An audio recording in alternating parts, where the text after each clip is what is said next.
For the past 6 years, Finance Minister Nirmala Sitharaman has been presenting the Union budget every year on the 1st of February. But this time, there will be something different. It is a matter of truth that the 1st February 24 budget that will be announced will just be a vote on account because we are in an election mode. Instead of a full budget, she will be presenting something which is called an interim budget.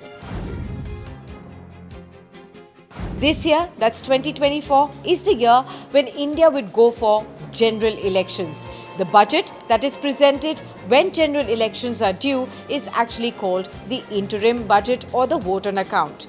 As the word suggests, interim is something which is temporary. So the interim budget is a short-term plan that will cover the expenses of the government for a short period of time.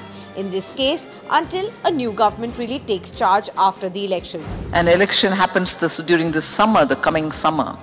So the budget that the government presents will just be able to, or would just be a budget to meet with the expenditure of the government till a new government comes to play. A full-year budget will account for the country's economic journey for the entire fiscal year. Interim budget, on the other hand, is only for a temporary period of time. This is done so that the budget process is not interrupted if a new party really forms the government.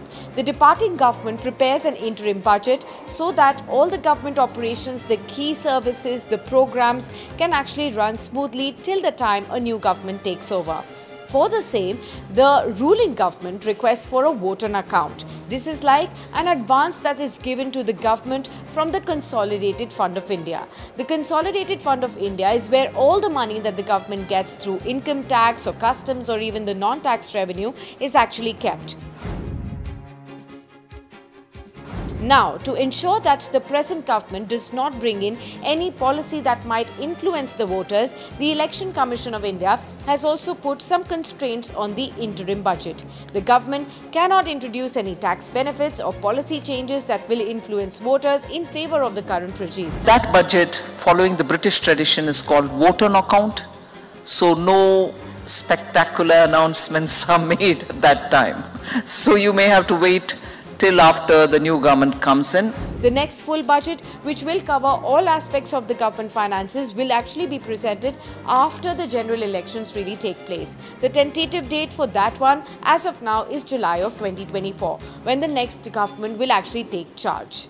For more informative videos like this, keep watching India Today Newsmo.